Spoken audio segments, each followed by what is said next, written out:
इन्हों वहाँ विद्रोह क्यों शुरू हुआ? ये हुआ कि जो न्यायाधीश थे मालदीव के, एक बार उनके खिलाफ मोहम्मद नसीब ने गलत ढंग से उनके खिलाफ गैर जमानती वारंट जारी कराया था, उनको जेल में डालने का आदेश दिया था। इसी के लिए विरोध हुआ। विरोध होते होते इतना विरोध हो गया कि इनको भागना पड़ा और इन्होंने कहाँ शरण लिया? भारतीय दूतावास में। और मालदीव के जनता का लगा, जो विरोधी गुट था, कि भारत इनको शरण दे रहा है, जबकि भारत ने अपना पक्ष रखा कि हम इनको ऐसी कोई मीटिंग नहीं करने दे रहे हैं जिससे कि मालदीव के नुकसान हो। लेकिन ये जितने दिन तक रहे उतने दिन तक इनकी गिरफ्तारी नहीं हो पाई। इसको लेकर दोनों देशों के बीच खटास आई। इस चीज को नोट कर लीजिए।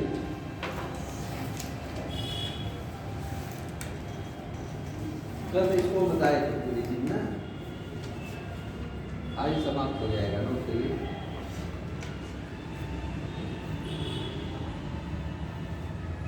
हेडिंग डाल दीजिए, मालदीव में तख्ता पलट। मालदीव में तख्ता पलट। तख्ता पलट का क्या मतलब होता है? तो कोई गवर्नमेंट रहती है उसको सीधे अवगत कर दिया जाए।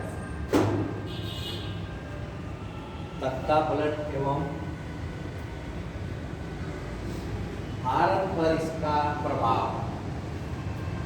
भारत पर इसका प्रभाव। भारत में इसका क्या प्रभाव पड़ा था? नकारात्मक प्रभाव पड़ा था।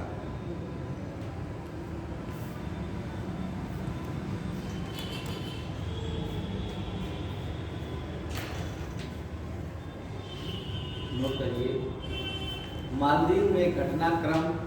मालदीव में एक घटनाक्रम के अंतर्गत लोकतांत्रिक ढंग से चुने गए राष्ट्रपति मोहम्मद नसीब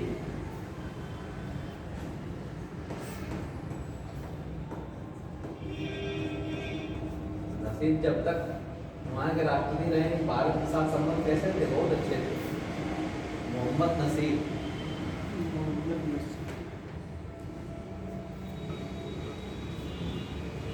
ने 2013 में माले स्थित भारतीय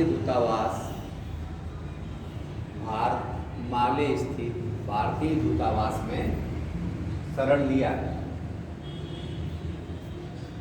भारतीय दूतावास में शरण लिया।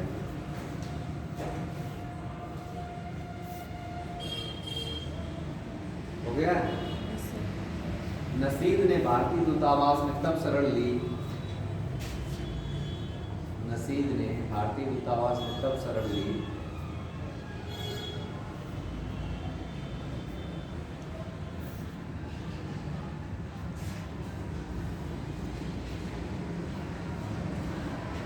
जब उनके खिलाफ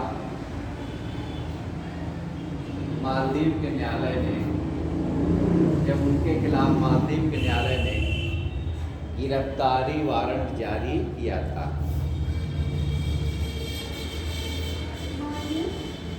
के न्यायालय ने उनके खिलाफ गिरफ्तारी वारंट जारी किया था। देखिए, इनके खिलाफ गिरफ्तारी वारंट जारी हुआ था और इन्होंने भारतीय दूतावास में शरण ले लिया था। जब राजनीतिक शरण कोई व्यक्ति देता है, शरण में भी राजनीतिक शरण लिया था वहाँ, तो उसमें डिप्लोमेसी के तहत ये माना जाता है कि आप उसको गिरफ्तार नहीं कर सकते। जैसे कई घटना बताए थे जुलियन असांजे वाली ना, इस तरह होती है कि वो माना जाता है कि दूतावास है, भले वो उनके माले देश में, लेकिन वो माना जाएगा कि भारतीय परीक्षा कर रहा है। तो वहाँ के लोगों को क्या लगा और इसके खिलाफ विरोध हो रहा था कि भारत ने इनको शरण लिया। इनको बाहर भी नहीं कर सकता था, क्योंकि ये राष्ट्रपति जब तक थे तब तक भारत के साथ अच्छे संबंध थे। आगे नोट करिए।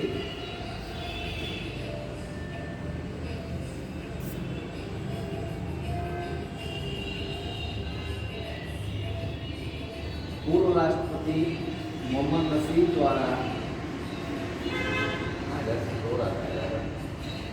पूर्व राष्ट्रपति मोहम्मद नसीब द्वारा भारतीय दूतावास में शरण लेने से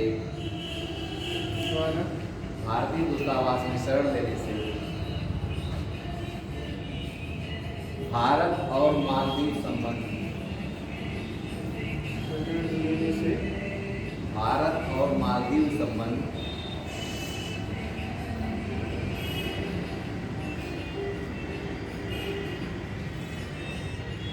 मालदीव की राजनीति के केंद्र बन गए।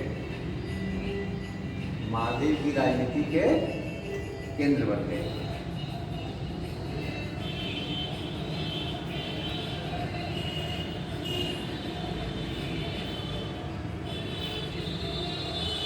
न चाहते हुए भी भारत मालदीव की घरेलू राजनीति में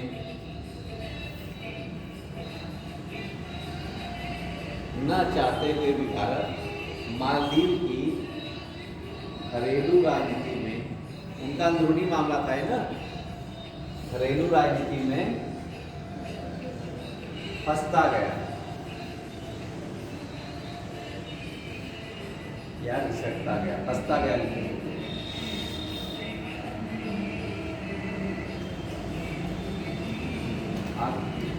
देखिए, भारत का कोई इंटरेस्ट नहीं था इसमें, क्यों हमारे यहाँ शरण ले लिए हैं तो इनको हम बाहर करें, लेकिन उनको बाहर भी नहीं कर सकता था और वो गिरफ्तार भी नहीं कर सकता। क्यों कुछ करता तो उसके सामने क्या था, दुधारी तलवार।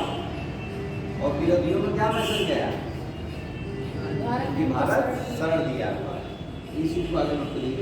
मालदीव के सत्ताधारी वर्ग ने भारत पर मालदीव के सत्ताधारी वर्ग ने वो लोग करते हैं ना, सत्ताधारी वर्ग ने भारत पर आरोप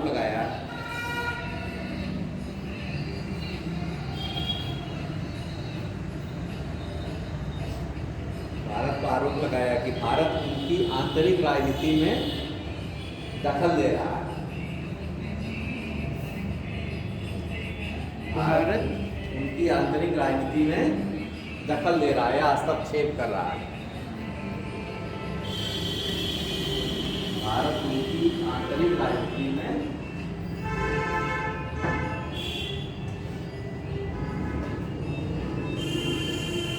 दखल दे रहा है। हो गया।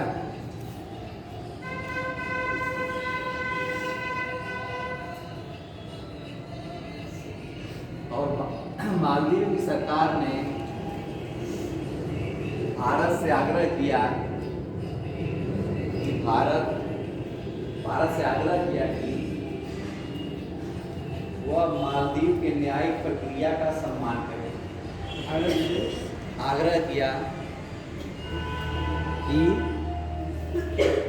मालदीव की न्यायिक प्रक्रिया का सम्मान करे।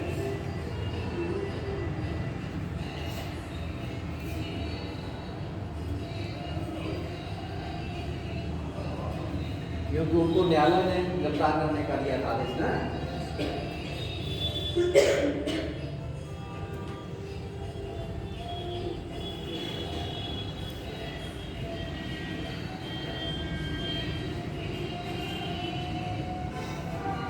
हो गया। इस तरह जैसे क्या हुआ, भारत और मालदीव के संबंधों में खटास आती गई। और इसमें लास्ट में हुआ क्या कि जो इन पर आरोप लगाया गया था तो भारत ने अपनी सफाई दिया कि इनको हम अपने दूतावास में तो राजनीतिक शरण दे लिए, लेकिन इनको हम कोई ऐसी मालदीव विरोधी क्रियाकलाप करने की छूट नहीं दे रहे हैं या कोई बैठक करने की इनको छूट नहीं दे रहे हैं कि जिससे दोनों देशों के संबंध खराब हो या ये मालदीव के खिलाफ कुछ कर सके। भारत ने इसका वो दिया प्रत्युत्तर में जवाब, लेकिन ये जवाब कहाँ तक उसकी जनता पहुँचता है बहुत बड़ी चीज़ है ना। जैसे इस समय बांग्लादेश के साथ हो रहा है, शेख हसीना जी आके ले ली हैं राजनीतिक शरण उन्होंने, तो भारत तो थोड़ी चाह रहा है कि बांग्लादेश में उत्पात होता रहे। बात होगा बांग्लादेश में तो भारत को भी बहुत नुकसान है, क्योंकि भारत बांग्लादेश से बहुत जुड़ा हुआ है। यहाँ तो मालदीव से कितनी दूरी है, लेकिन अगर भारत इतना भी सफाई दे कि हम इनको कोई वो नहीं कर रहे हैं, लेकिन वहाँ की जनता में मैसेज नहीं जा पाए, क्योंकि जब विरोध होता है तो जनता इतना कर लेती कि जो अच्छी चीज़ें होती है उसको भी नहीं देख पाती, उसको नहीं दिखाई देता है। जो दिखता है भीड़ जो होती है तोड़ फोड़ करे या कोई भी काम करती है सब कर डालते हैं।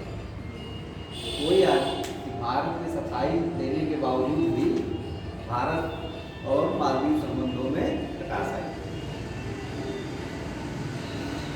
देखो वहाँ पर चुनाव होता है अगले साल, इनको पकड़ के जेल में डाल दिया जाता है नसीब को, फिर चुनाव होता है, इनकी पार्टी चुनाव भी जीतती है, लेकिन पहले की तरफ तब संबंध नहीं रह जाते। फिर 17 में चुनाव होता है, वहाँ नई गवर्नमेंट बनती है, अब्दुल सालेह बनते हैं, तो संबंध कुछ सुधरते हैं। लेकिन इस बीच में जो इतना हो गया था सब इन चीज़ों के लेके, और चाइना के दखल के बाद चाइना का वहाँ दखल बढ़ता जा रहा था, तो भारत मालदीव संबंध बीच बीच में उतार चढ़ाव वाले होते हैं। नहीं, चीन का दखल तो हम बताया था कि वो 6-7 सही बनने लगा था जब उसने वहाँ पे सोचा कि हम अपना दूतावास स्थापित कर लें और चीज़ें वहाँ पे कई योजनाओं को लाभ देना चाहता है, जिससे भारत अपना कल बता रहे थे ना। नहीं, मोइजू के पहले 6 में से बात बता रहे हैं। मोइजू कब से आए हैं? 23 में आए हैं, ये तो अभी आगे बढ़ेंगे तब। चीन इसके पहले से ही वो कर रहा है, 6 साल में कल देखिए 2 तरफ भी करवाए हैं। 6-7 में ही चीन चाहता था कि वहाँ पर हम अपना पूर्ण रूप से दूतावास स्थापित कर लें और हम इसके साथ अपना संबंध बना कर रखें और खासकर सैनिक क्रियाकलाप करें, जिससे क्या होगा कि हम भारत को घेर सके। जैसे चीन की रणनीति क्या होती है? घेरने की, और उसकी रणनीति का उसको क्या कहा जाता है? मोतियों की माला, स्त्री का क्या बोलते हैं? String of pearl. उसी के माध्यम से है कि इसको भारत को, जैसे मान लीजिए इंडिया है, इसको किनारे किनारे कैसे घेरा जाए। इधर मालदीव से कर लिए, इधर पाकिस्तान से कर लिए। जैसे मोतियों की माला में क्या होती है कि मोती एक ये हो गई, फिर बीच में हो, इधर मालदीव हो गया, इधर श्रीलंका हो गया, इधर बांग्लादेश हो गया, भूटान हो गया, नेपाल हो गया, इधर तो चीन है ही पूरा। इसकी क्या रणनीति? यही है, इसको भारत को घेरने।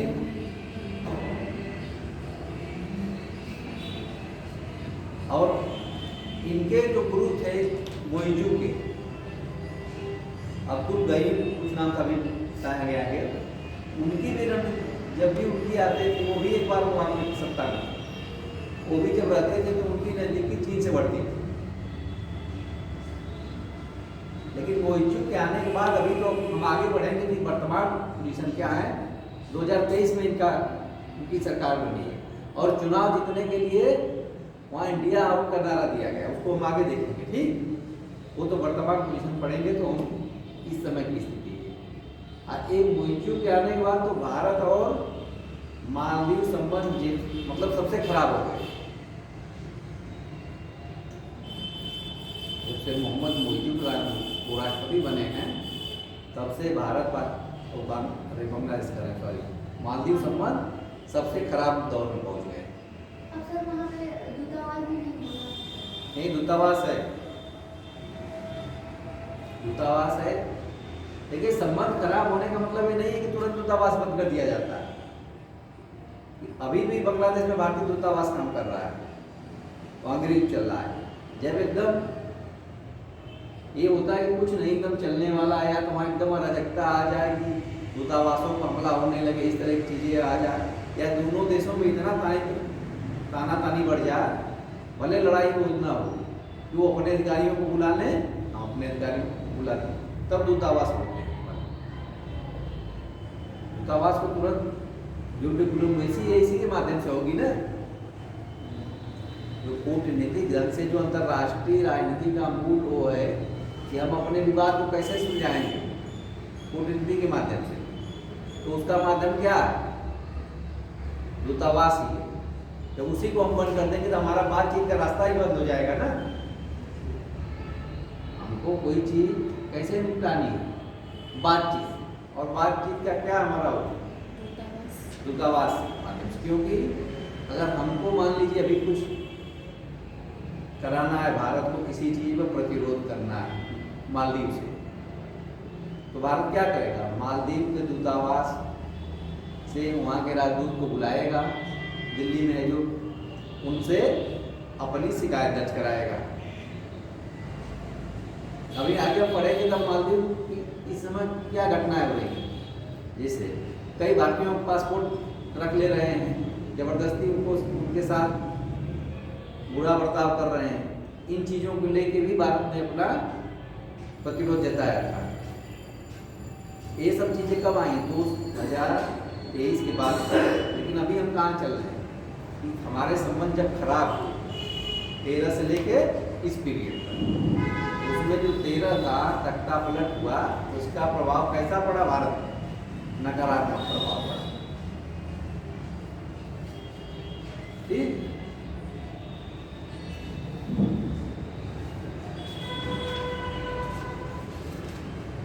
इसमें देख रहे हैं आगे नोट करने लायक चीजें जैसे इसी क्रम में, जैसे 2012 में उस समय कई बुद्ध वहाँ भी बताया था ना कि वहाँ बारामी सदी तक कैसा वो देश था, वहाँ कौन सा धर्म का वो था प्रमुख? बौद्ध धर्म। तो जब ये आंदोलन चल रहा था तो उस समय बहुत सी मूर्तियों को भी तोड़ डाला गया था। उस समय तक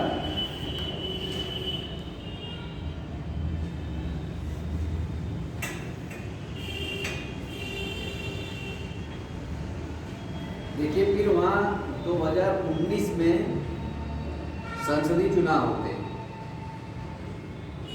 2019 में फिर संसदीय चुनाव होते हैं 13। उस चुनाव में इनकी पार्टी जो है मोहम्मद नसीर की पार्टी और मोहम्मद इब्राहिम सोले जो बाद में रखने हुए, इनकी पार्टी ने मिलकर चुनाव लड़ा और इन्होंने सरकार भी बनाया। इन्होंने सरकार भी बनाई, लेकिन इस पीरियड में जो संबंध थे स्थिर रहे। इस पीरियड में जो संबंध रहे 19 से 23 तक उतने वो नहीं थे, लेकिन 23 आते आते जो वहाँ चुनाव था मोहम्मद मोइजू का लेके वर्तमान स्थिति की तरफ चर्चा करते हैं आप, तो मोइजू ने नारा दिया इंडिया आउट और चाइना फर्स्ट। इस पे ऐसे भी टिप्पणी लिखने को आ सकती है आप लोगों की, भारत मालदीव संबंधों को इंडिया फर्स्ट से इंडिया आउट तक की विवेचना करें। ये क्वेश्चन आएगा तो इस तरह भी बन जाता है, उसको पूरी चीज दिखाएंगे। पहले हमारा संबंध इसके किस बेस पे होता? India first. मालदीव क्या मानता था? India first. लेकिन अब क्या हो गया? China first, India out. इसमें कारण कौन बन रहा है? चाइना बन रहा है। और वहाँ के मालदीव की जो एक तरह से कहा जाए कि मालदीव की एक तरह से एहसान की जो वो है प्रकृति, भारत क्या करता है? अभी कल मैं बता रहा था ना कि उनके यहाँ 2 हेलीकॉप्टर दिया, राडार सिस्टम लगाया, सांस्कृतिक उसमें कई वो किए। अभी आगे हम पढ़ाएंगे आप लोग, एक दक्षेश उपग्रह का भी वो किया है, 7 उपग्रह का प्रक्षेपण, जिससे कि कि वहाँ की पूरी निगरानी, वहाँ शिक्षा को उसमें भी करता है, संस्कृति में वही तरह की, मतलब हर तरह से बिना मांगे उनकी सहायता बढ़ाता रहता है। इंडिया जो है, एक इस पे भी क्वेश्चन आता है कि भारत के जैसे पड़ोसी हैं क्या करते हैं, जितने पड़ोसी हैं भारत बिन मांगे उनकी सहायता करता है। अभी कोविड काल में भारत ने उनको फ्री में वैक्सीन दिया, जो उसकी दवा आती थी पैरासिटामोल, और वो दवा हर जगह कम हो गई थी उस पीरियड में। तो भारत ने नेपाल को, भूटान को, यहाँ तक अमेरिका भी भारत दवा भेजा था इसको, और मालदीव को कोविड काल में भारत ने सभी दवाएं दी और फ्री ऑफ कास्ट दिया, फ्री ऑफ कास्ट, उसका कोई वो नहीं। जितनी सहायता मिलती है उसके बदले भारत क्या मिलता है, कुछ नहीं। बस भारत यही रहता है कि भारत के लिए मालदीव जो है सामरिक दृष्टि से बहुत महत्वपूर्ण है।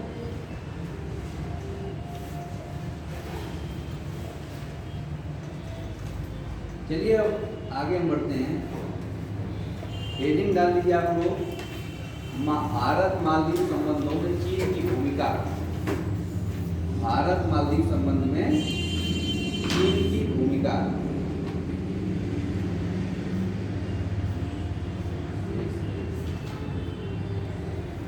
हो गया?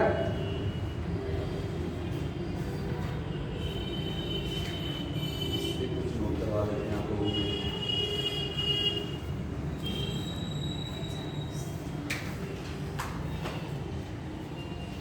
देखिए, इसमें बस एक चीज नोट कर लीजिए आप लोग कि भारत मालदीव संबंधों में इसको भी नोट करा देते हैं। चीन की रणनीति क्या है, भारत को घेरने की, और किसके माध्यम से, स्प्रिंग ऑफ पर्ल, मोतियों की माला के माध्यम से घेरने की इसकी रणनीति है। तो इसको बस नोट कर लीजिए। और दो तीन यहाँ द्वीपों पर चीन विकास कर रहा है, इसको भी बता दे रहे हैं, नोट करिए। मालदीव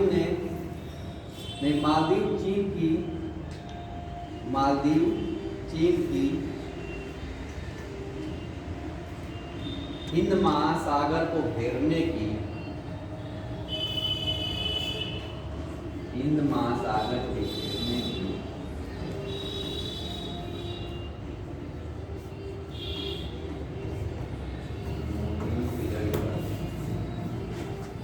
घेरने की मोतियों की लड़ी, स्प्रिंग ऑफ पर्ल, पुस्तक में लिख सकते हैं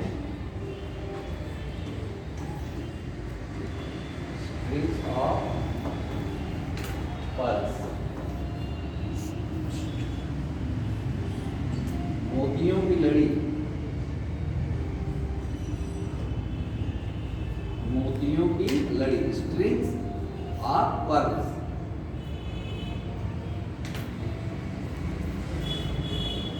हो गया? इसको कोष्टक में कर लीजिएगा, स्ट्रिंग्स ऑफ पर्ल्स को। नीति का महत्वपूर्ण हिस्सा है, नीति का महत्वपूर्ण हिस्सा है।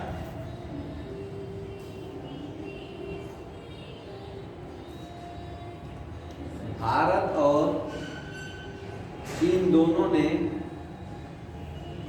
मालदीव में नौसैनिक अड्डे बनाने में रुचि दिखाई है। दोनों क्या चाहते हैं कि मालदीव में नौसैनिक अड्डे बनाए जाए।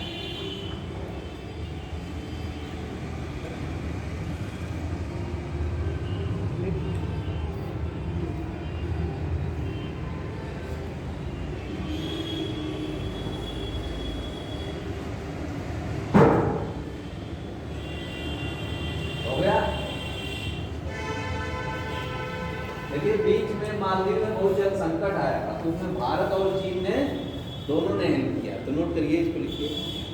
मालदीव में जल संकट के समय भारत और चीन दोनों देशों ने, भारत और चीन दोनों देशों ने जल आपूर्ति कर संबंध मजबूत बनाने का प्रयास किया है।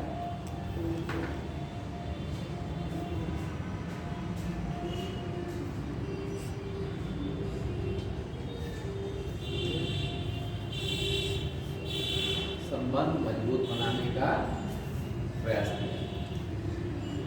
देखिए, इसके लिए जैसे चीन इसकी सहायता कर रहा है वैसे भारत भी कर रहा है, तो उसको फायदा मिल रहा है ना।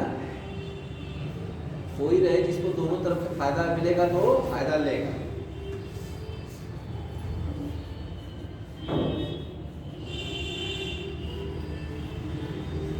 हो गया।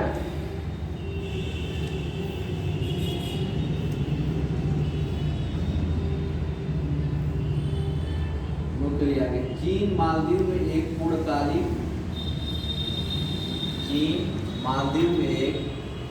पूर्णकालिक दूतावास बनाने का प्रयास कर रहा है। चीन मालदीव में एक पूर्णकालिक दूतावास बनाने का प्रयास कर रहा है।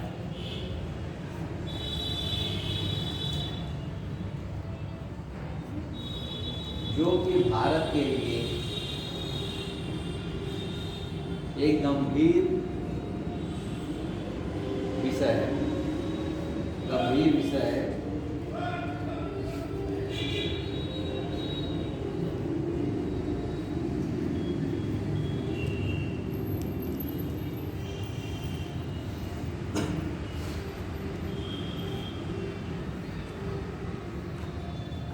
देखिए, इन मामलों में वो कर रहा है। और चीन जो है वहाँ पे एक मारदू बंदरगाह है, उसको विकसित करने की योजना बना रहा है। ये सब चीज़ें क्या हो रही हैं? तो भारत अब मालदीव को लग रहा है कि चीन भारत से हमारी ज़्यादा सहायता कर रहा है। आगे नोट करिए, कौन सा बंदरगाह है? नोट करेंगे उसको, नोट कर ये लीजिए। नाम बता दीजिए। मारदू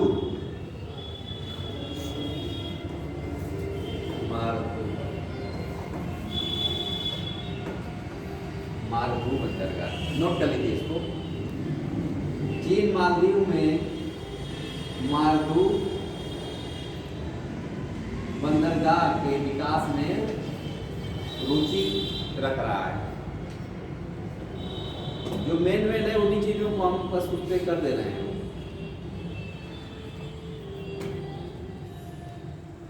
क्योंकि दोनों का इसको देखना क्या है कि दोनों का भारत और मालदीव संबंधों में चीन की क्या भूमिका है। तो चीन से जहां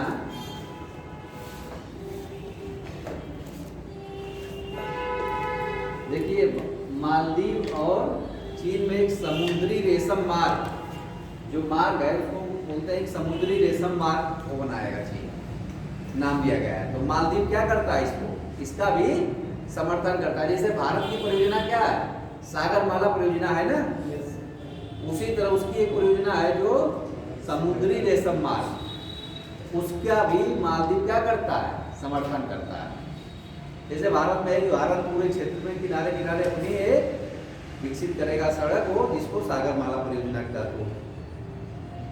इसको नोट कर लीजिए। मालदीव ने हाल ही में चीन के समुद्री रेशम मार्ग का समर्थन किया। समुद्री रेशम मार्ग का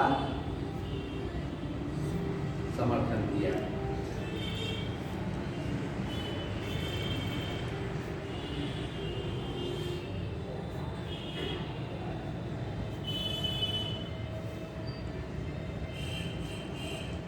जो चीन से भूमध्य सागर होते हुए पूर्वी अफ्रीका तक जाएगा। जो चीन से भूमध्य सागर होते हुए पूर्वी अफ्रीका तक जाएगा। जैसे बहुत योजनाएं इधर हैं क्षेत्र में पूर्वी, जैसे सड़क योजना है भारत नेपाल और बांग्लादेश की, इन पे समझौता तो हुआ है या उस प्रकार हो रहा है, लेकिन किसी पे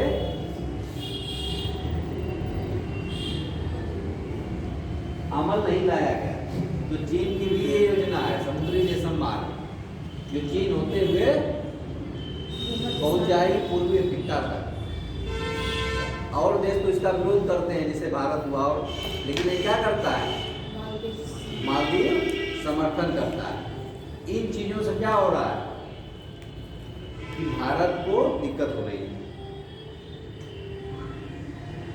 और मालदीव जो है चीन का जो मुक्त व्यापार, चीन क्या करता है कि मुक्त व्यापार के लिए होना चाहिए। हम कोई इसे समझौता नहीं करना चाहता, लेकिन देखिए जो जितनी बड़ी अर्थव्यवस्था रहेगी, अगर मुक्त व्यापार होगा फायदा किसको होगा, बड़ी अर्थव्यवस्था को। तो चीन हमेशा क्या करता है, मुक्त व्यापार का वो करता है। अगर भारत चीन मुक्त व्यापार कर दिया जाए तो चीनी सामानों से पूरा भारत पट जाएगा। ऐसे पटा है, ऐसे पटा है ना, जितनी चीजें हैं, आप कोई मोबाइल हो क्या, सब चीज जितनी सामानें यूज कर रहे हैं, देखिए आधी चीनी। और किसका समर्थन करता है, तो इसका मालदीव भी समर्थन करता है। मालदीव जो है चीन की मुक्त व्यापार की नीति का समर्थन करता है। इन मुद्दों पर भी, इसको भी नोट कर लीजिए, जिन जिन मुद्दों से चीन,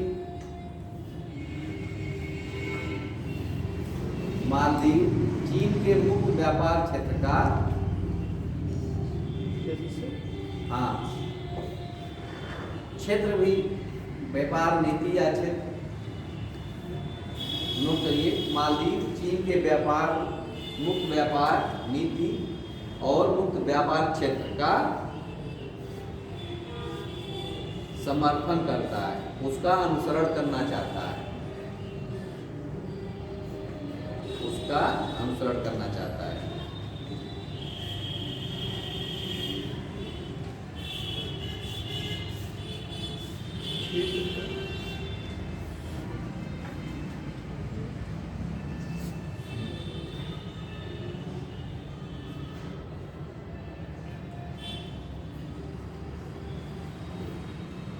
देखिए जितना चीन से अधिक व्यापार होगा मालदीव का, उतना ही भारत को नुकसान होगा। भारत से प्रतिस्पर्धा बढ़ेगी, जितना बढ़ेगा देखते हैं आप कि थोड़ा सा भी चीन से कुछ होता है तो भारत अपनी सहायता तुरंत और बढ़ा देता है, बिन मांगे मालदीव की सहायता करता है। तो जितना उससे संबंध उसका बढ़ेगा, व्यापार बढ़ेगा, तो भारत से प्रतिस्पर्धा और बढ़ेगी। लास्ट में नोट कर लीजिए, भारत श्रीलंका और मालदीव के साथ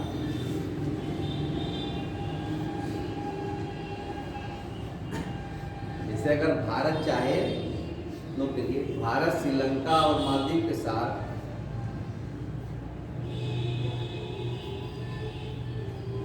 हो गया सुरक्षा सहयोग और कारगर रणनीति बनाकर, चीन कारगर रणनीति, कारगर का मतलब कि ऐसी रणनीति बनाए जिसको उसके काम आए, बनाकर चीन के प्रभाव को कम कर सकता है, चीन के प्रभाव को कम कर सकता है। भारत का मुख्य मुद्दा है कि हिंद महासागर में और इस क्षेत्र में चीन के प्रभाव को कैसे हम कम करें। तो भारत को इधर श्रीलंका और मालदीव के साथ ऐसी रणनीति बनानी होगी जिससे चीन का प्रभाव कम हो। और भारत इस देश में जैसे छोटे छोटे देश हैं, मॉरिशस है, सेशेल्स, इनके साथ भी अपना संबंध बढ़ाना चाहता है। लेकिन भारत बढ़ा रहा है तो उधर चीन भी तो बढ़ा रहा है। चीन के पास और आर्थिक संसाधन हैं और सब चीज़ें हैं, टेक्नोलॉजी है अच्छी। आप देखेंगे बहुत दिनों बाद अभी मॉरिशस कोई हमारे यहाँ की यात्रा नहीं होती थी प्रधानमंत्री की उसकी, लेकिन अब उससे संबंध, मॉरिशस में कौन सी भाषा बोली जाती है, भोजपुरी भाषा बोली जाती है। और वहाँ के जो लोग हैं अधिकतर किस मूल के हैं, भारतीय मूल के हैं। इस क्षेत्र में जो है इन छोटे छोटे देशों पर भी भारत अपना ध्यान दे रहा है कि जहाँ चीन, अगर भारत नहीं ध्यान देगा तो चीन उनकी आर्थिक सहायता करेगा, सैन्य सहायता करेगा। और चीन की रणनीति कैसी रहती है, साम्राज्यवादी, विस्तारवादी। वो किसी भी देश पे कब्जा कर सकता है, जैसे तिब्बत उसने किया है। वियतनाम से उसकी लड़ाई होती रहती है, उसी के अंदर वियतनाम लड़ाई जाते हो गया आप लोग ना। वियतनाम लड़ाई में चीन की हार हुई, लेकिन उसकी जो साम्राज्यवादी और विस्तारवादी नीति है उसमें कोई बदलाव नहीं आया। भारत से देखते ही हैं समय समय पर झड़पें होती रहती हैं, इसलिए भारत को चीन से अपने को जैसे घेर रहा है चारों तरफ से, अपने बचाने के लिए जो छोटे छोटे देश हैं उनसे संबंध को अच्छा रखना पड़ेगा। और किस कीमत पर भारत रखेगा? जब वो खुद भाग रहे हों किसी चीज़ को, लेकर कैसे कर सकता है बताइए? ऐसा तो करेगा कि नहीं कि एकदम उठा के सब कुछ उनको दे दे। उसके लिए उसको अपनी रणनीति चेंज करनी होगी, ऐसी बनाना होगी रणनीति की से कम समय कम संसाधन खर्च करके भी हम बैलेंस बना लें। जैसे कम संसाधन ही खर्च करें और बैलेंस हमारा बना रहे। ऐसा नहीं कि चीन थोड़ी सी सहायता कर दिया तो हम उसके बदले इतना दे दें उनको। भारत की इतनी बड़ी जनसंख्या है, भारत को कैसा एक देश है, भारत की अर्थव्यवस्था जो है विकासशील अर्थव्यवस्था, और भारत किस देश की श्रेणी में आता है? विकासशील देश की श्रेणी में ही आता है। और कोरोना काल के समय से भारत की जो अर्थव्यवस्था है बहुत डाउन हुई, एक्चुअल अर्थव्यवस्था बहुत डाउन हो गई। अब एक आया था उस समय डाटा कि बहुत तेजी से भारत को दिखाया गया था बढ़ते हुए, तो उस समय जो ग्रोथ रेट थी माइनस में चली गई, तो उसके बाद तो बढ़ेगा ही, वो दूसरी चीज़ है। लेकिन एक्चुअल चीज़ देखेंगे तो भारत में आज भी बहुत समस्याएं हैं। शिक्षा, स्वास्थ्य और जो बुनियादी चीज़ों के लिए तो ये अपने देखे कि पड़ोसियों को देखे, लेकिन सामरिक दृष्टि से अपने को मजबूत रखने को लेके ये सब करना पड़ता है। और हमारा पड़ोसी कैसा है, उसकी नीति कैसी है, साम्राज्यवादी और विस्तारवादी है, उससे भी अपने को हमको सुरक्षित रखना है। इन चीज़ों के लेके हमको अपने पड़ोसियों से संबंध अच्छा करना है। ये हो गया चीन का प्रभाव। बहुत सारे मुद्दे हैं, जिससे कई मुद्दे हैं उसके। अब हम देखते हैं वर्तमान समय में भारत और मालदीव की स्थिति, जिससे वहाँ सत्ता चेंज होने मूलतः परिवर्तन कब आया? 2013 से, जब क्योंकि मोहम्मद नसीर जो थे वो लोकतांत्रिक प्रणाली के नेता थे। उनका मानना था कि वो लोकतांत्रिक प्रणाली के समर्थक थे और भारत के साथ जब तक रहे तब तक संबंध अच्छा रहे। लेकिन उनके धीरे धीरे उनका अवसान होने पे हर नेता का हर उसका एक समय होता है, तो भारत मालदीव संबंध अच्छे नहीं रहे। वर्तमान में नोट इसमें देखिए वर्तमान में क्या क्या चीजें हैं, एक बार समझ लीजिए तो इसको नोट करवाते हैं।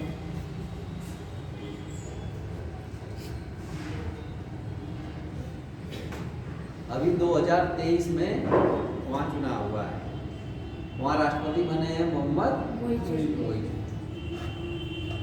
तो वहाँ चुनाव में मुद्दा क्या था? इंडिया। और इसके पहले मुद्दा चलता था इंडिया फर्स्ट।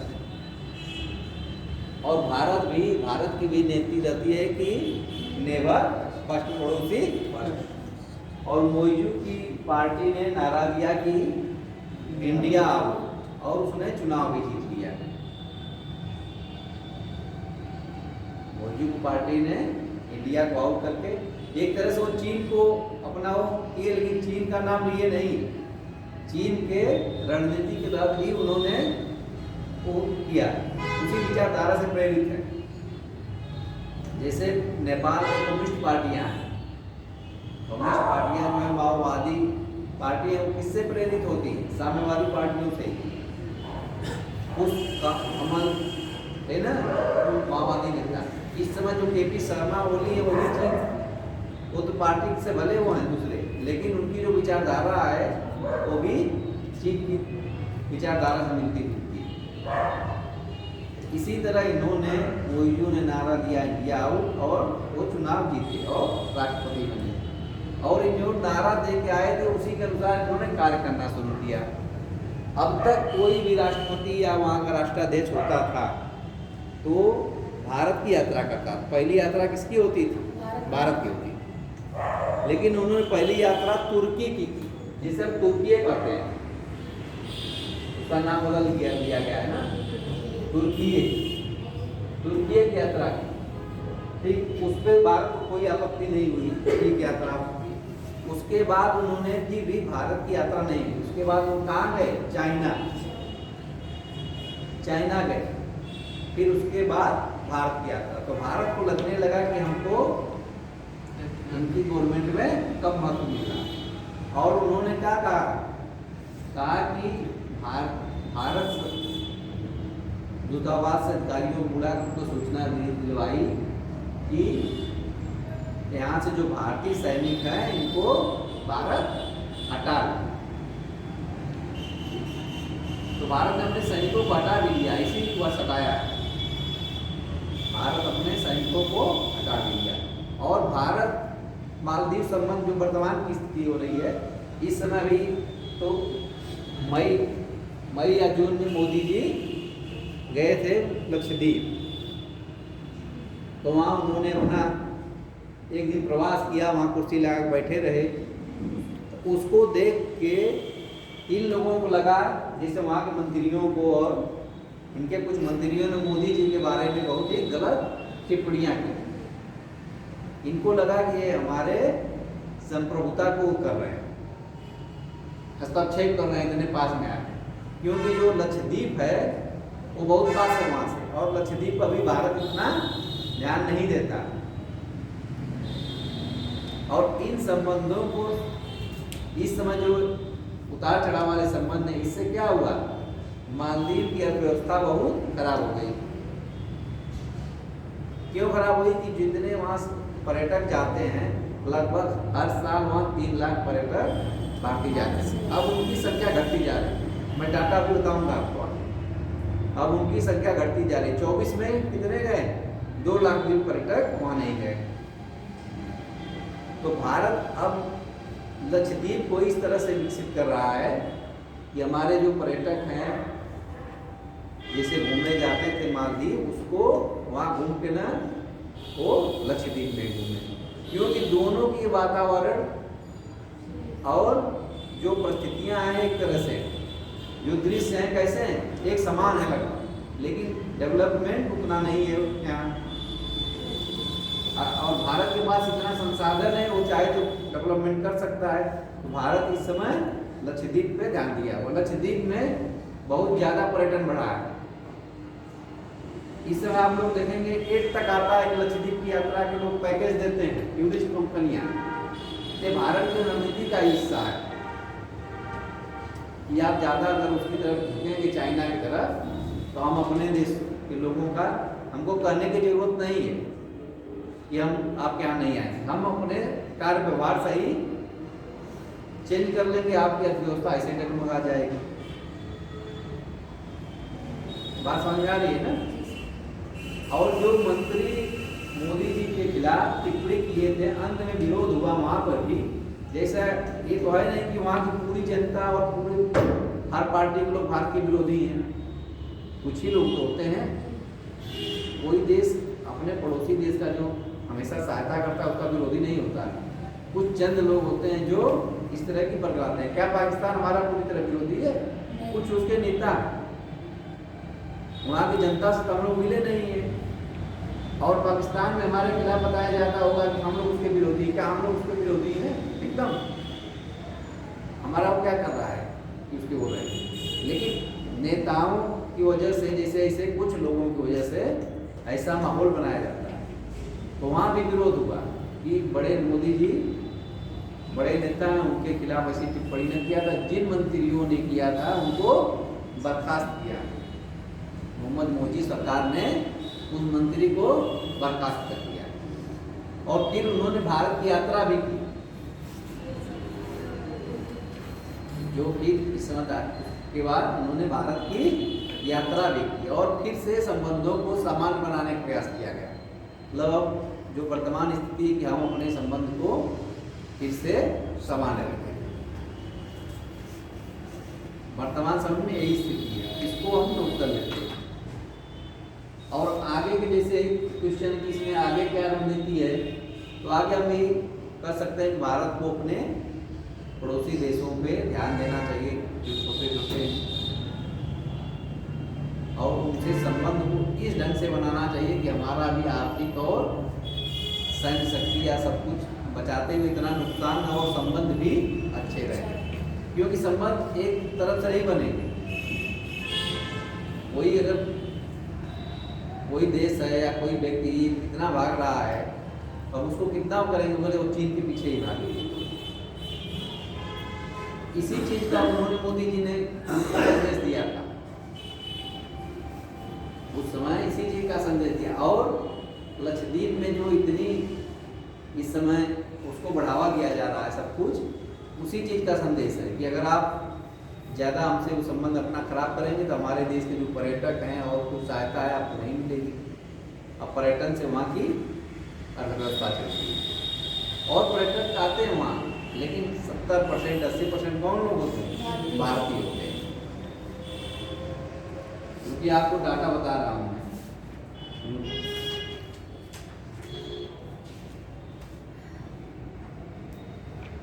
2021 में कितने थे और वर्तमान समय नोट किया था।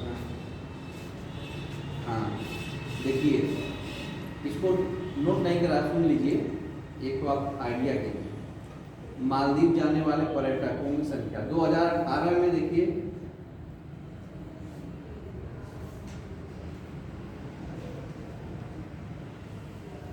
2018 में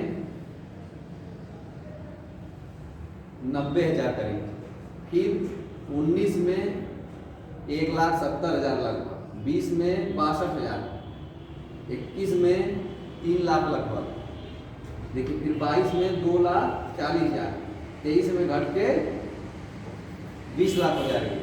जैसे इधर संख्या अगर पिछले 3 सालों की संख्या देखा जाए तो हर साल 50,000, 60,000 उनकी संख्या घटती जा रही है। जबकि इस समय क्या है, इस समय तो इतना जैसे जैसे विकास का क्रम बढ़ता है, व्यक्ति को पर्यटन की चीज़ें बढ़ती जाती है और बढ़ना चाहिए ना। तो देखिए 23 से ही देखें हम 3 लाख से 2.5 लाख से 2 लाख तक आ रही है, संख्या घट रही है। अब 24 का डाटा भी नहीं आया, जैसे अगर 24 का आएगा तो 24 में ही लक्षद्वीप की घटना हुई है, सब इसमें तो और कम लोग हो गए।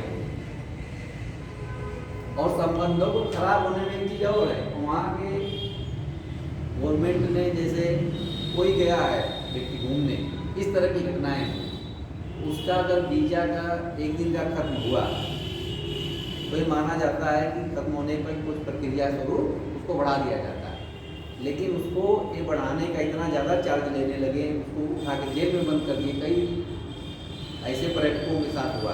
और मजदूर जो गए थे काम करने, जिसे जो लोग काम करते हैं, उनका कुछ बात हुई तो उनके साथ मारपीट की गई, उनके पासपोर्ट तक रख लिए गए लोकल लोगों के द्वारा। इन सब घटनाओं से भी दोनों देशों के संबंध खराब हुए। जैसे होता है ना, कहीं कोई व्यक्ति गया है तो उस देश के साथ घटना कर दिया जाए तो भले वो 4-6 लोगों के साथ होती है, लेकिन उसको अंतर्राष्ट्रीय स्तर पर मीडिया स्तर पर इतना प्रचारित किया जाता है जो लगता है कि दोनों देशों की घटना है। अभी हाल ही में एक घटना हुई थी इलाहाबाद में, कुछ वहाँ अफगानिस्तान के बच्चे पढ़ते हैं, उनके साथ मारपीट हो गई, इंडियंस की मारपीट हो गई। उस मामले में अफगानिस्तान के दूतावास को हस्तक्षेप करना पड़ा, और जो लोग मारपीट में शामिल थे उन लोगों की इतनी खोजबीन होने लगी, पूछिए मत, असमान मारपीट की घटना थी। लेकिन इससे क्या हुआ कि भारत और अफगानिस्तान के संबंधों पर असर आ गया। 2 लोग साथ पढ़ रहे हैं, कुछ हुआ, मारपीट हो गई। इसी तरह सांप्रदायिक दंगे भी हो जाते हैं। सांप्रदायिक दंगे तो ऐसे ही हो जाते हैं, 2 कम्युनिटी व्यक्ति हैं, आपस में दोस्त हैं, कुछ हुआ, दूसरे मामले को लेके इससे होती घटना। इन छोटी छोटी चीज़ों से भी भारत और मालदीव के संबंध खराब है। इसको नोट कर लीजिए। वर्तमान मालदीव की लोकतांत्रिक राजनीति में, इसको हम ऐसे नोट करवा देते हैं कि जैसे टिप्पणी लिखने को आए, नोट करिए। मालदीव की लोकतांत्रिक राजनीति में, मालदीव की, हाँ, भारत प्रथम से इंडिया आउट तक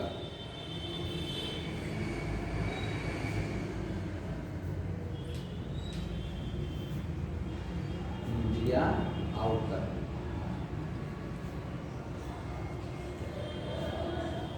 इस तरह के क्वेश्चन बन सकता है आपका, जिस पे जैसे मालदीव संबंध में ही इसी तरह का क्वेश्चन आ जाए कि भारत प्रथम से इंडिया आउट तक। तो जितनी चीजें अब तक बताए हैं 2018-23 तक, इसके पहले की, उसको आप लिख डालिए कि भारत से संबंध, व्यापारिक संबंध, रक्षा संबंध, फिर 2013 में जो तख्तापलट हुआ है। अब इसके आगे की चीज, इसकी कहाँ से लिखेंगे हम, इसमें थोड़ा सा आगे और नोट करवा रहे हैं। क्वेश्चन अगर बनेगा इसके आगे से नोट करिएगा।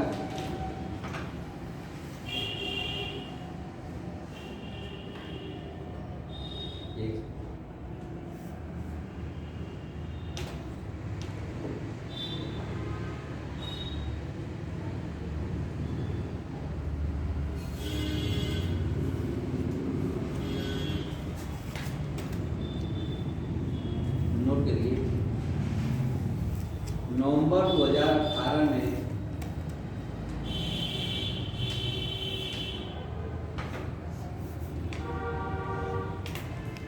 भारतीय प्रधानमंत्री 2018 में भारतीय प्रधानमंत्री, इसके आगे की चीज आपको जैसे वो बताएं तो उसको नहीं, उसको मतलब वहीं से मान लीजिएगा। हम वहाँ शुरू कर रहे हैं जहाँ से नोट नहीं करवाएं। भारतीय प्रधानमंत्री नरेंद्र मोदी ने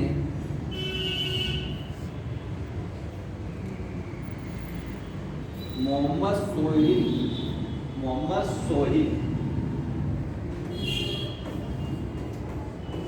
2018 में मोहम्मद सोहेल बने थे वहाँ के राष्ट्रपति ना। मोहम्मद सोहेल के शपथ समारोह में, हाँ, शपथ समारोह में माले की यात्रा की।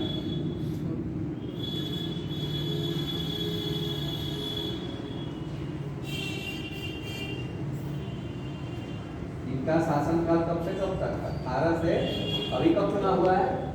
23 तक, 23। देखिए, जब मालदीव की यात्रा की थी, सोहेल शासन ने इंडिया फर्स्ट नीति का पालन किया था। सोहेल शासन ने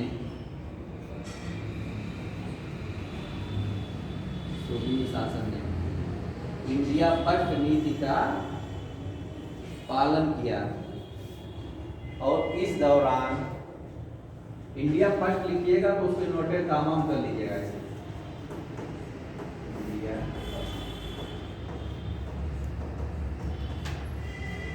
नीति का पालन किया था। और इनके शासनकाल में भारत और मालदीव संबंध बहुत मजबूत रहे, बहुत मजबूत रहे।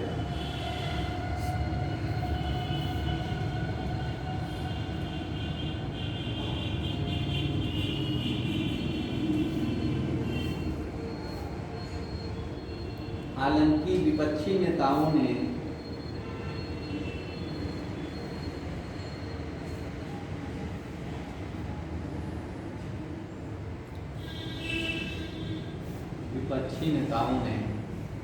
इंडिया आउट का, इसको इन्वर्टेड कॉमा में कर लीजिएगा, इंडिया आउट का अभियान चलाया।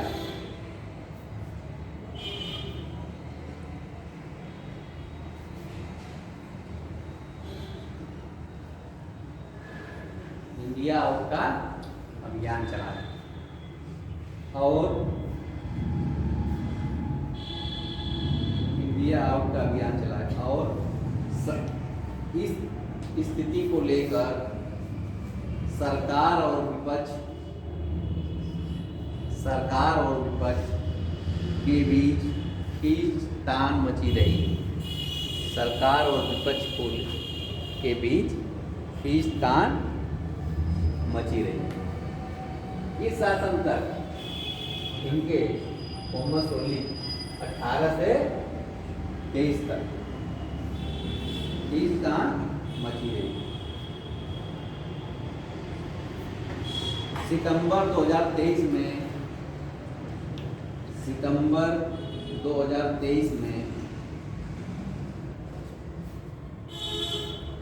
मालदीव के चौथे चुनाव के दौरान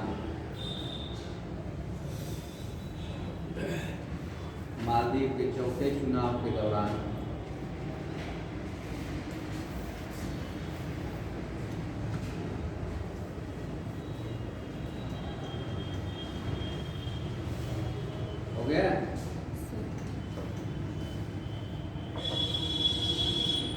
माले के मेयर इसमें जो राष्ट्रपति हैं वहाँ के, वो पहले माले के मेयर थे। माले के मेयर मोहम्मद मुइज्जू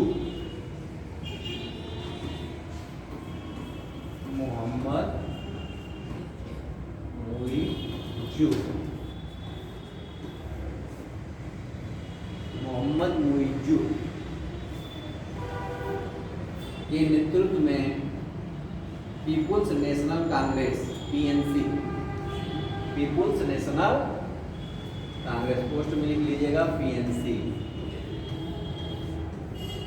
कभी कभी पार्टी पूछ लेता है कि किस पार्टी के। PNC ने CC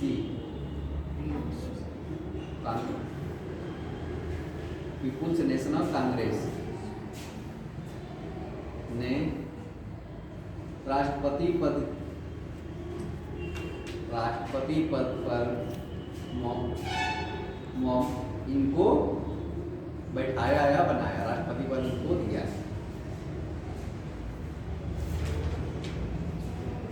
अब इनके तक तो ये आ गई कि पिछली से इनकी क्या थी पृष्ठभूमि की, सोहेल शासन में अब ये बन गए इंडिया आउट का नारा देके। अब मेन चीजें शुरू होती है, जो संबंध अब खराब हुए अब से। तब इन्होंने क्या क्या काम शुरू किया, इन्होंने भारत विरोधी नारा दे के सत्ता नहीं आए थे लिया। इसमें इन्होंने क्या क्या किया, इसको नोट करिए, ऐसे लिख लिया था मुइज्जू की भारत विरोधी नीति। उसी में आगे मुइज्जू की भारत विरोधी नीति, इसमें बस पॉइंट वाइज लिख लीजिए क्या क्या इन्होंने किया। ये दोनों देशों से संबंध इस स्तर तक आ गए।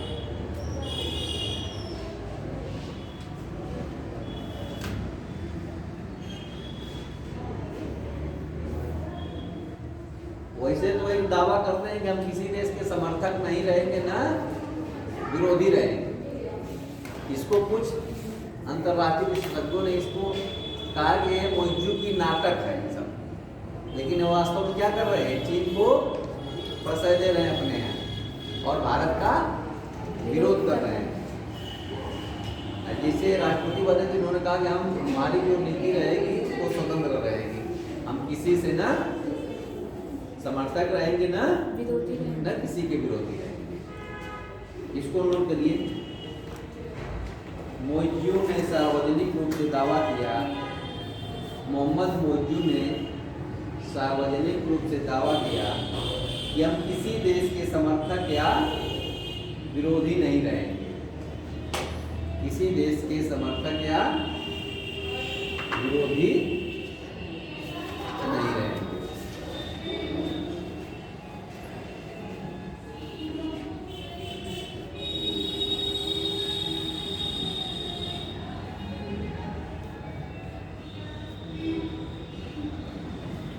हम सभी देशों के साथ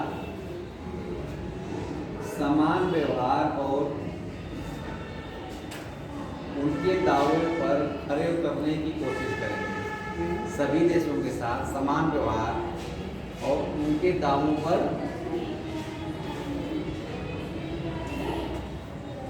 खरे उतरने की कोशिश करेंगे। समान व्यवहार उनके दावों पर खरे उतरने की कोशिश करेंगे। लेकिन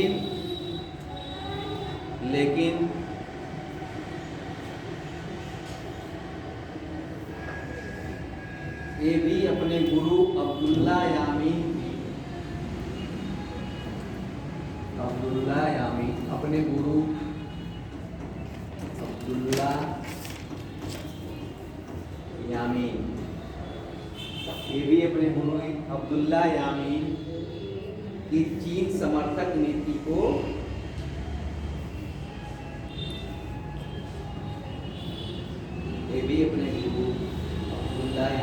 चीन समर्थक नीति का पालन कर रहे हैं। इनके राजनीतिक गुरु माने जाते थे, इसके पहले थे अब्दुल्ला यामीन। वो क्या थे, उनकी नीति क्या थी? चीन के समर्थन करने। इनकी नीति क्या है? चीन के समर्थन की। भले क्या कर रहे हैं कि हम सभी देशों से संबंध को अच्छा बना के रखें।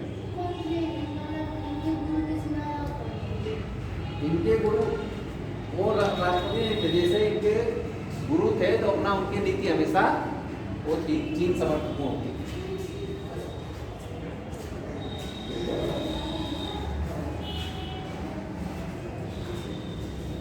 हो गया। अब देखिए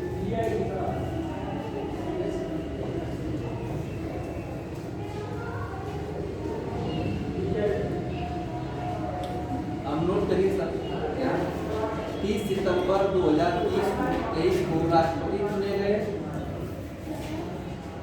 30 सितंबर 2023 को राष्ट्रपति चुने गए। मोइजू के बारे में है। और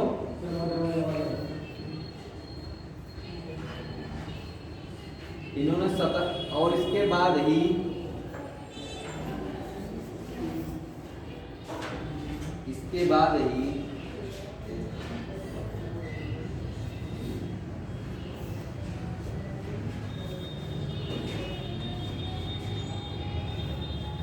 सतहत्तर भारतीय सुरक्षा कर्मियों को वापस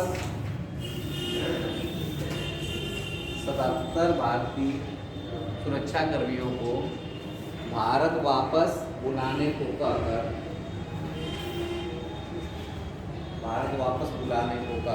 भारत विरोधी चाल इन्होंने चल दी।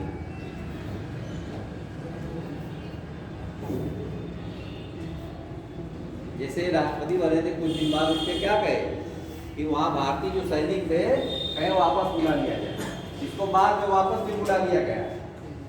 अभी जून में इनको वापस भी बुला लिया गया। लेकिन और आगे भी नोट करते हैं।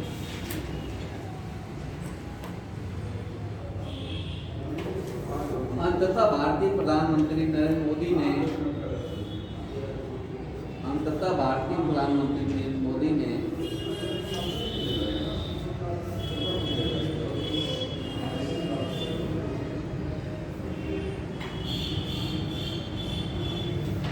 दिसंबर में 23 की बात है। दिसंबर 23 की बात। दिसंबर में मोइजू से दुबई, ये मत लिखिए, मोइजू से मुलाकात, दुबई लिख लीजिए। दुबई में मुलाकात करके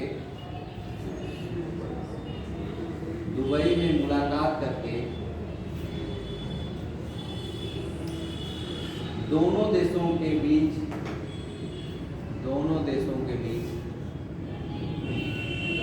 संबंधों को मजबूती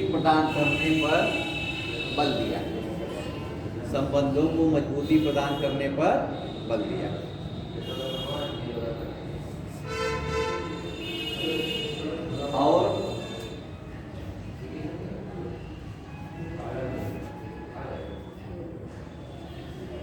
और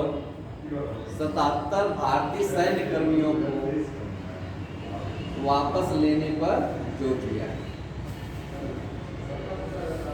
जो ये कहे थे कि उन्होंने कहा ठीक है हम उस पर वापस कर लेंगे। इन्होंने 77 भारतीय सैनिकों को वापस लेने पर जोर दिया।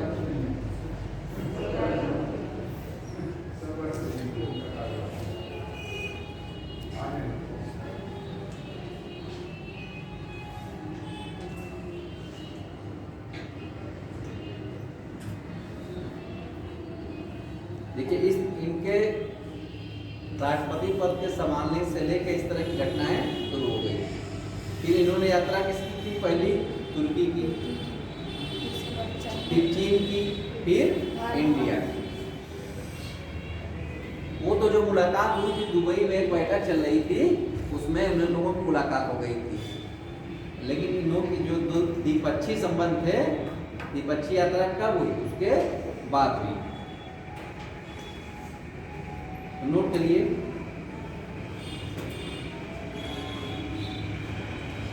इसके अलावा मोइज्जू द्वारा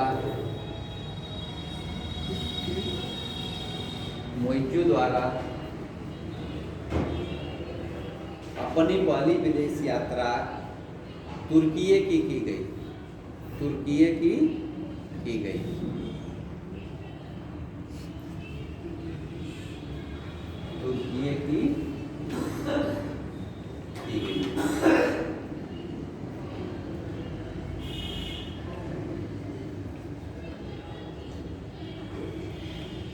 जबकि ये परंपरा रही थी कि मालदीव के राष्ट्राध्यक्ष पहली यात्रा भारत की करते थे। देखिए कोई चीज़ इसमें नियम नहीं होता है, परंपरा होती है। ये नहीं कि वो रूल है आज उसी पर लागू होगा। तब तक क्या परंपरा थी कि पहली यात्रा जो थे वहाँ के राष्ट्राध्यक्ष भारत की करते थे। इसके बाद चीन,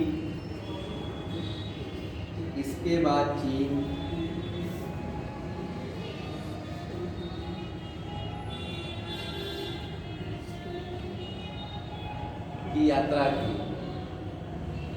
जहां पर 20 समझौतों पर हस्ताक्षर किए गए। चीन के साथ कितने समझौते पर हस्ताक्षर हुए? 20 समझौतों पर।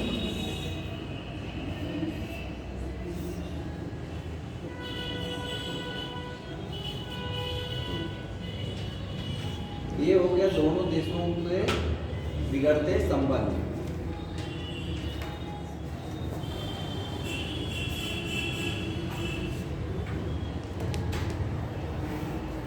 जैसे अब इसमें हो सकता है कि अब इसका निष्कर्ष क्या है? इसके बाद भारत की यात्रा पर आए, फिर भारत की यात्रा पर आए और कहेंगे हम दोनों देश अपने संबंधों को सामान्य रखेंगे।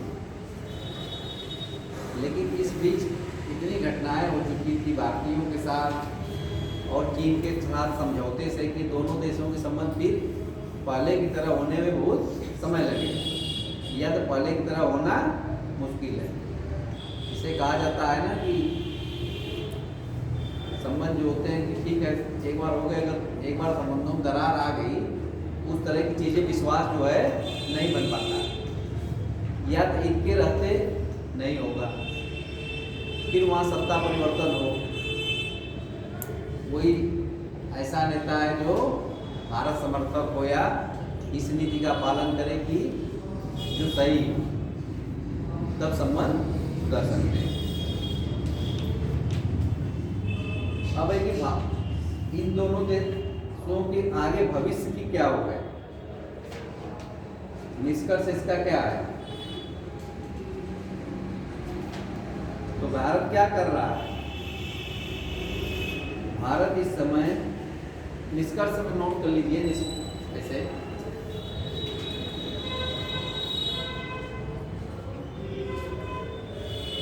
अब निष्कर्ष में सुन लीजिए क्या। अब इसमें भारत क्या करेगा?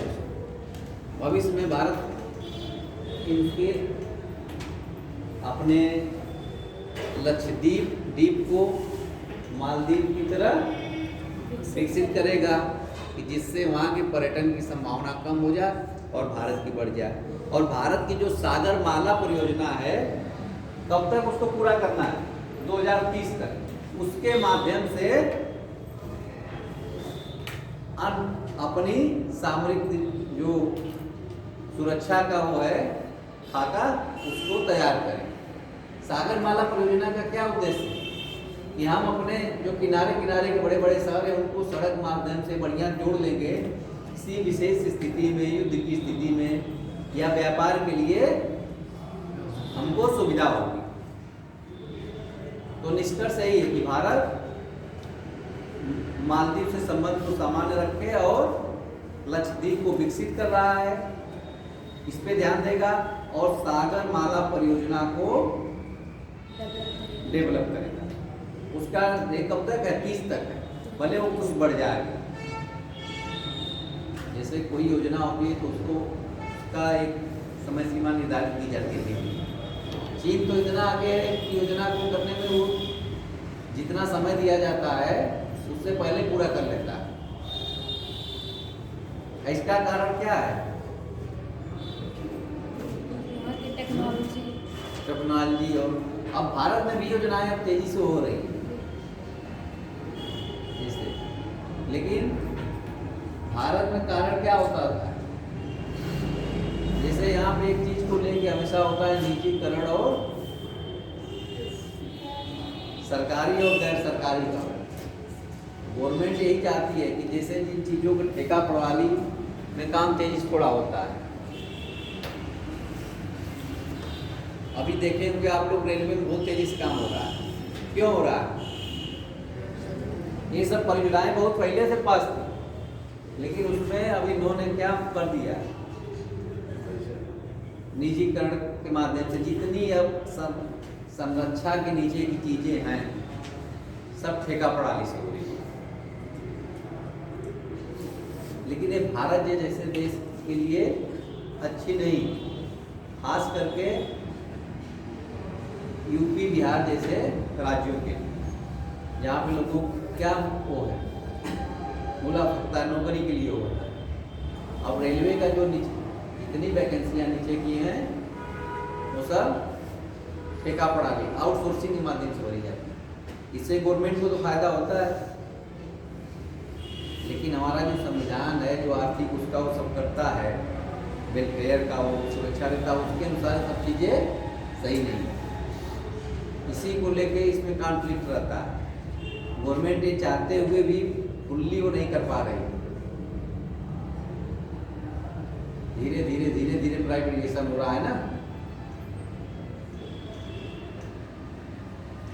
अब कोई सड़क बनती है तो ये नहीं है कि 100 किलोमीटर का एक ही आदमी को ठेका दे दिया जाता है। 20-20 किलोमीटर का दे दिया गया, 5 लोग मिलकर जल्दी जल्दी बनाना। तो चाइना में सिस्टम कई जगह जो हमारे पुल बन रहे हो हैं और बड़ी बड़ी सड़कें बन रही हो, उसका ठेका कौन कंपनी लिया? चाइना कंपनियां खुद ली। तो संबंधों को लेके, जैसे द्विपक्षीय संबंधों को लेके ऐसा नहीं कि हम संबंध थोड़ा खराब हुआ तो एकदम देखते हैं आप लोग संसद में बहस होती है तो आरोप लगता है ना, द्विपक्षीय नेताओं का भाषण सुनिए या इनका सुनिए तो बताते हैं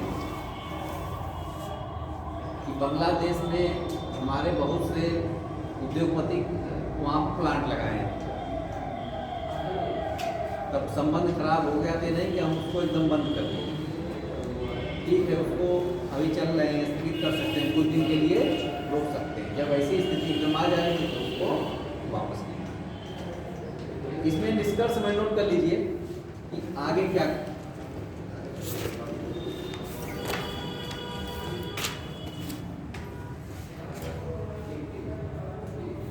भारत की विदेश नीति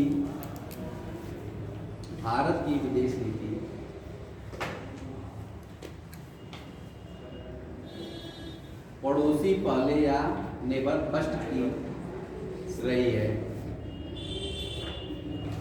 भारत की विदेशी नीति पड़ोसी पहले या नेबर फर्स्ट की रही है।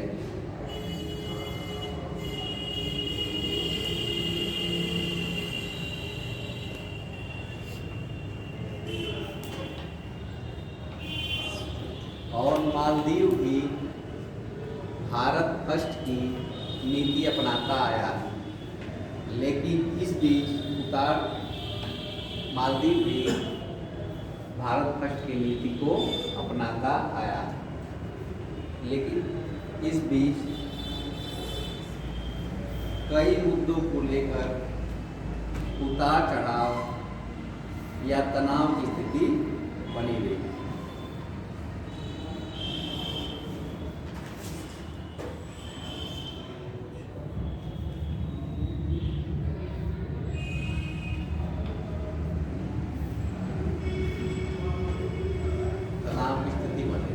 मालदीव भारत के लिए हिंद महासागर क्षेत्र में एक महत्वपूर्ण देश है।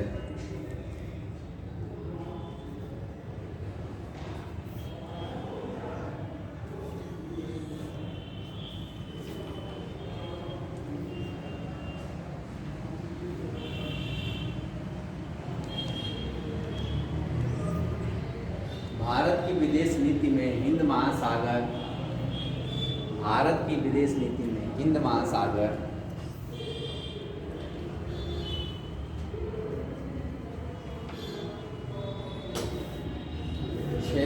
केंद्रीय भूमिका में है। हिंद महासागर क्षेत्र केंद्रीय भूमिका में है तथा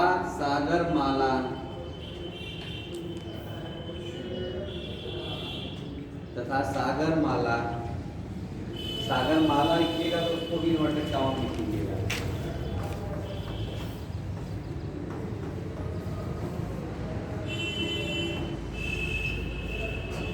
एक बार पूछा था कि किससे संबंधित परियोजना, किसकी स्पीटी में आया था सागरमाला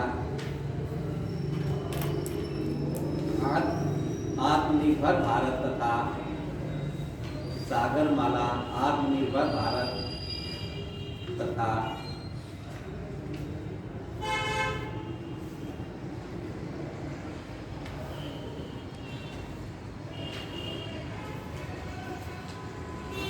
महासमुद्री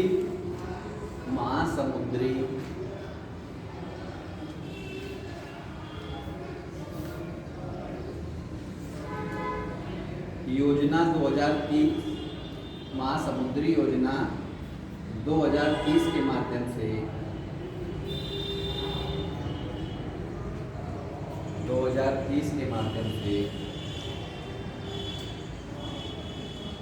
अपनी स्थिति मजबूत कर चुका है।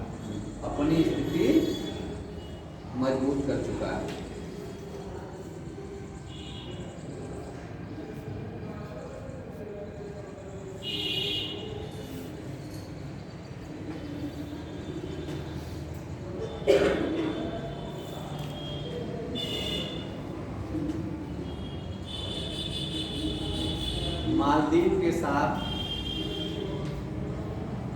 बनते बिगड़ते रिश्ते के बीच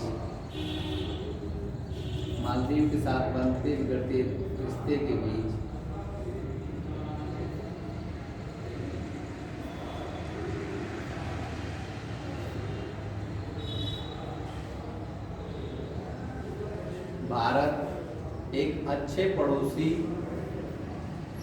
का धर्म निभाते हुए आगे बढ़ रहा है।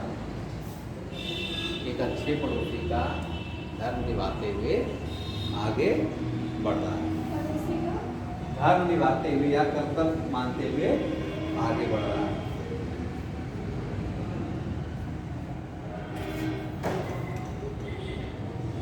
आने वाले समय में भारत की भूमिका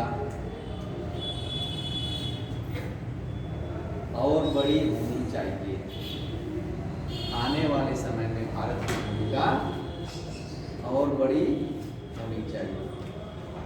और बड़ी भूमिका होने का मतलब क्या है कि भारत को और उदार होना होगा।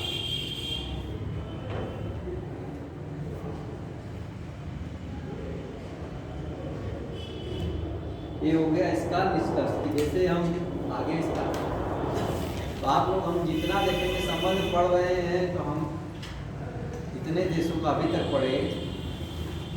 तक क्या है, हमसे छोटे देश थे वो, और भारत क्या कर रहा है, अपना त्यागी कर रहा है उनके साथ। देखिए भारत और मालदीव के साथ एक सार्क वो किया गया था, उपग्रह प्रक्षेपित किया गया था शिक्षा के क्षेत्र में और चीजों को बढ़ावा देने के लिए। सार्क उपग्रह उसका नाम दिया गया। जैसे कल बताया था ना, सांस्कृतिक केंद्र भी कई वहां स्थापना की गई। सांस्कृतिक केंद्र की नहीं है वहां बताया कल की स्थापना की गई। कहाँ पर, माले में और कहाँ। और भारत न्यायिक सहयोग भी उससे किया है कि न्याय के क्षेत्र में जरूरत पड़ेगी तो आप कौन टेक्नोलॉजी की, ये सब मतलब समझौते होते रहते हैं, लेकिन मूल चीज क्या है दोनों को लेकर, आर्थिक और सामरिक संबंध और इस पर चीन का प्रभाव। और चीन का प्रभाव जैसे जैसे सत्ता चेंज होती है वैसे बदलता है। अब सत्ता चेंज होगी तो एकदम बदल नहीं जाएगा। जैसे वहां के बताए मारदू बंदरगाह है, उसको चीन विकसित करना चाहता है। तो ऐसा तो है नहीं कि ये जैसे हट गए कोई दूसरा आया, फिर सोहेल आ जाए, कोई आ जाए तो कह देगा कि नहीं चीन सहायता हमारी न करे। इससे लाभ जब मिलता है तो दोनों तरफ से लेते हैं। बांग्लादेश क्या करती है, यही करती है। नेपाल से तो भारत का सीमा भी खुली हुई सब कुछ, लेकिन वो चीन से भी सहायता ले रहा है। कई बंदर वहाँ पे वो हवाई अड्डे कर रहा है, बना रहा है। पोखरा में हवाई अड्डा बना रहा है चीन। पोखरा नेपाल का पर्यटन शहर है, वहाँ पे हवाई अड्डा विकसित कर रहा है। वहाँ पे एकमात्र हवाई अड्डा है काठमांडू में। और नेपाल में हवाई अड्डा बनाना और हवाई यात्रा करना बहुत कठिन है, क्योंकि वहाँ ऊंची ऊंची पहाड़ियाँ हैं और नेपाल के पास इतना संसाधन नहीं है। तो चीन क्या करता है, अपनी टेक्नोलॉजी का प्रयोग करके ऐसे देशों को अपने पक्ष में करता है। और उसका एकमात्र क्या कार्य रहता है कि भारत को घेरना। चलिए समाप्त हुआ है मालदीव संबंध। हम नेक्स्ट टर्न को देखेंगे आगे।